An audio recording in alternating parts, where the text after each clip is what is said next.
我是伟叔。你们有没有过这样的感觉？每天早上醒来，看着镜子里的自己，却不知道为什么要上班；周末躺在沙发上刷着手机，却感觉生活毫无意义；看着别人在社交媒体上秀恩爱、秀事业，自己却不知道该往哪里走。如果你有过这些感觉，不用担心，你是个正常人。但是如果你没有过这种感觉，那么恭喜你，你找到了你要做的事。我们今天要讨论的一个话题就是如何在人生迷茫中找到你要做的事情。今天我要和你分享一本可能会彻底改变你生活的书，它可以帮你找到人生的方向，让你成为那个真正的自己。它就是如何找到想做的事。这本书你有一个神奇的公式，只要你掌握了它，就能找到属于你人生答案。想知道这个公式是什么吗？那就继续看下去吧。首先，我们要聊的是如何找到想做的事。这本书的作者八木仁平的一些背景，让我们来看看八木仁平的学生时代。他上的是早稻田大学，听起来很厉害，对吧？但是别被骗了，他在大学期间其实过得很迷茫，甚至在便利店打工的时候，因为工作态度不好被炒鱿鱼了。但是这个失败经历反而成为了他人生的转折点。他开始思考自己到底适合做什么，于是尝试写博客，没想到意外走红。短短1年半，他的月收入就超过了100万日元，听起来是个完美的成功故事吧？但是等等，虽然赚到了钱，但他发现自己并不快乐，为了钱而写不感兴趣的内容，导致了他有忧郁。就在这时，他开始了自我认知之旅。他阅读了300多本心理学和自我分析的书，花了300万日元和2年半的时间寻找自己真正想做的事。最终，他找到了自己的使命，帮助他人进行自我认知。现在，八木仁平成为了自我认知领域的专家，开发了自我认知法，帮助很多人找到人生方向。写了这本如何找到想做的事，把自己经验分享给更多的人。好了，这就是八木仁平的故事。他的经历告诉我们：失败可能是人生的转折点；二，金钱不等于幸福；三，找到真正想做的事很重要。各位，你们看到的这个图表就是解开人生谜题的钥匙——自我认知法。它由3个超级重要的元素组成。首先是擅长的事，这是你的超能力，你的独特才华。但是这里有个有趣的现象，我们经常低估自己的才能。为什么？因为我们觉得这个谁不会，谁不知这可能正是你独特之处。好，现在让我们深入探讨擅长的是这个概念。你可能会问，我怎么知道自己擅长什么？别担心，我们一起来解开这个谜题。首先，回想一下，有什么事啊是你做起来特别顺手的？可能是你在工作上常常被夸奖的事，或者朋友总是找你帮忙的事。比如说，小李总是被朋友夸你组织活动真有一套，每次团建大家都举荐他来安排，而小黄则经常收到你的 PPT 做得太棒这样的评价。这些都是擅长的事的线索。现在我要你停下来想一想，在过去的一周里，有什么事啊是别人称赞你做得好的？即使是很小的事情也算。记住，这可能是你擅长之处。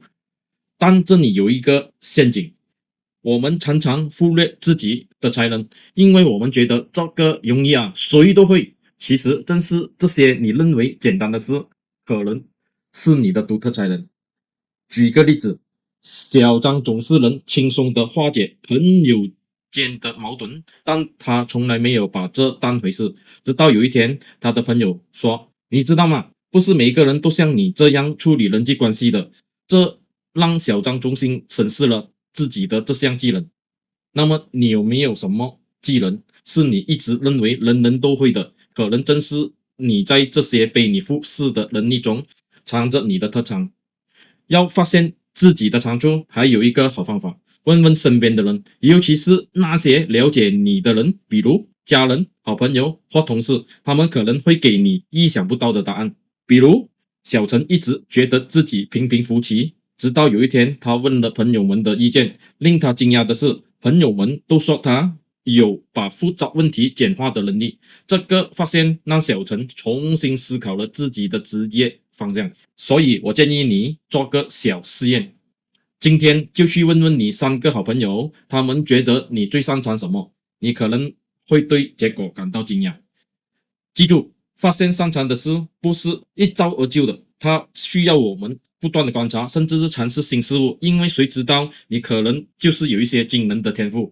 最后，我想请你思考一个问题：如果你不用担心失败，不用考虑金钱，你最想尝试的是什么新技能？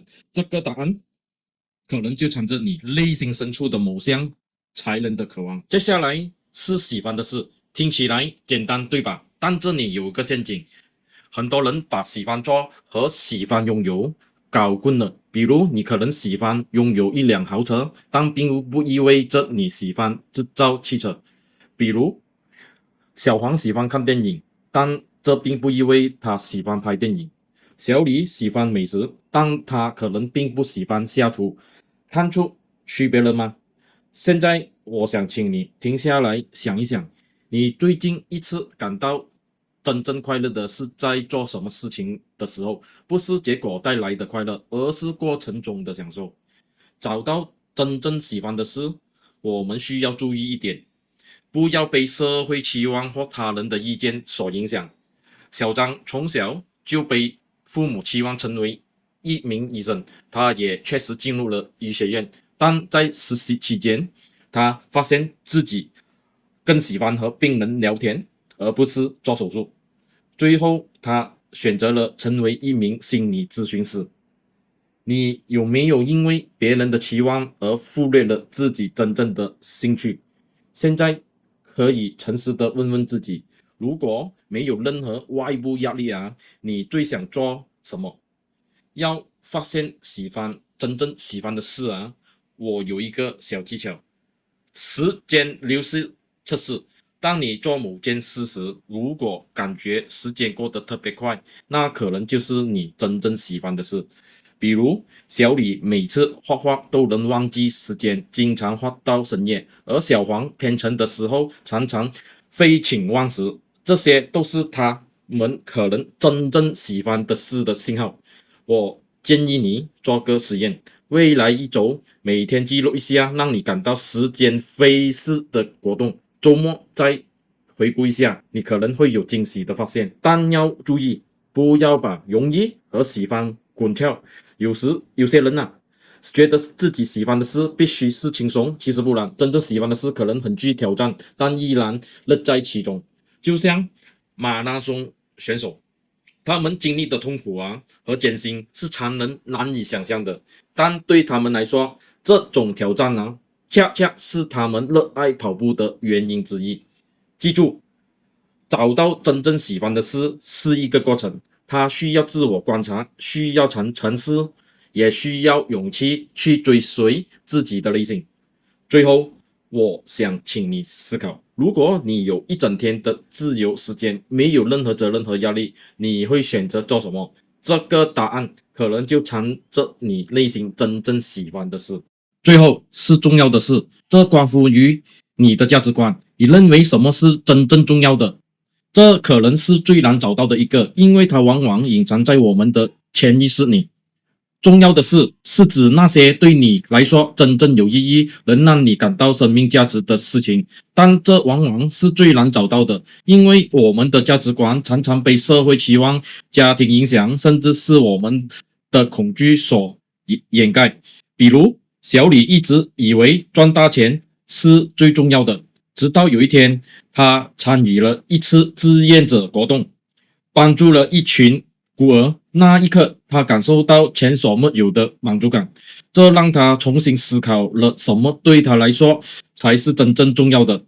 我想请你思考一下，如果你只剩下最后1年的生命，你会如何度过？这个问题可能会让你触及到真正重要的事。找到重要的事，我们需要区分真正重要和看似重要。有时候我们以为某些事很重要，其实那只是社会给我们的标准。小黄一直追求高薪工作和豪华房子，因为他觉得这就是成功的标志。但在实现这些目标后，他却感到空虚。直到他开始花时间陪伴家人，培养兴趣爱好，他才发现这些才是他真正重要的事。想一想，你最近一次感到真正有意义和满足是在做什么事情的时候？那可能就是对你来说重要的事的线索。要发现真正重要的事，我有一个5步法。第一步是头脑风暴，拿出纸和笔，给自己10分钟，写下所有你认为重要的事，不要过滤，让思想自由流动。比如小李列出家庭、事业成功、健康、旅行、学习新技能、帮助他人等。现在我要你停下来想一想，如果让你立刻列出5件对你最重要的事，会是什么？第二步，将这些项目分类，可能的类别包括关系、成就、个人成长、贡献等等。举一个例子，小黄发现他的大部分项目都落入了个人成长和贡献这2个类别，这让他意识到这可能是他的核心价值所在。第三步，对这些类别进行优先排序，如果你必须放弃一个类别，会先放弃哪个？最后剩下的可能就是你最看重的。想象一下，如果你的生活中只能保留一个方面，你会选择哪个？为什么？第4步，深入探究你的 top 2类别，问自己为什么这对我重要，它如何影响我的日常决策。举一个例子，小张发现创新对他很重要，深入思考后，他意识到这是因为他渴望通过新想法来改变世界，这影响了他的职业选择，这让他更倾向于创业。最后一步，制定行动计划，基于你发现的核心价值观，你可以如何调整你的生活。举一个例子，小李发现家庭是他首要价值观，于是他决定每周至少安排1次家庭日，并考虑换一份可以更多陪伴家人的工作。记住，这个过程不是一下子完成的，你的价值观可能会随着时间的变化定期重复，这个过程很重要。我建议你今天开始这个5步法，拿出1个小时认真思考每一步，你可能会对自己有新的认识。这个5步法不仅帮助你发现核心价值观，这还能指导你做出更符合内心的决策，它可能会改变你的人生轨迹。最后，我想请你思考，如果你完全按照自己的核心价值观生活，你的生活会有什么不同？这个答案可能就是你需要做出改变的动力。记住，重要的事不一定是伟大的事业，它可能是简单如每天和家人共进晚餐，或者为社区做出贡献。重要的是，它要与你内心真正相连。我建议你今天就开始记录，每天晚上写下今天让你感到最有意义的一件事，1周后回顾，你可能会发现一些模式，这些就是对你来说重要的事的线索。找到重要的事是一个持续的过程，随着我们的成长和经历的累积，我们的价值观也可能会发生变化。关键是要保持开放和诚实的态度，不断的自我反思。最后，我想请你思考，如果你可以留下一个遗产给这个世界，希望那会是什么？这个答案可能就藏着你内心最重要的价值观。作者强调要先找到擅长的事，再找喜欢的事，最后结合重要的事。作者认为找到真正想做的事后，人生会发生翻天覆地的变化，能够活出真正的自己。如果你也在寻找人生方向，不妨试试八木人平的方法。别忘了点赞订阅，下期再见。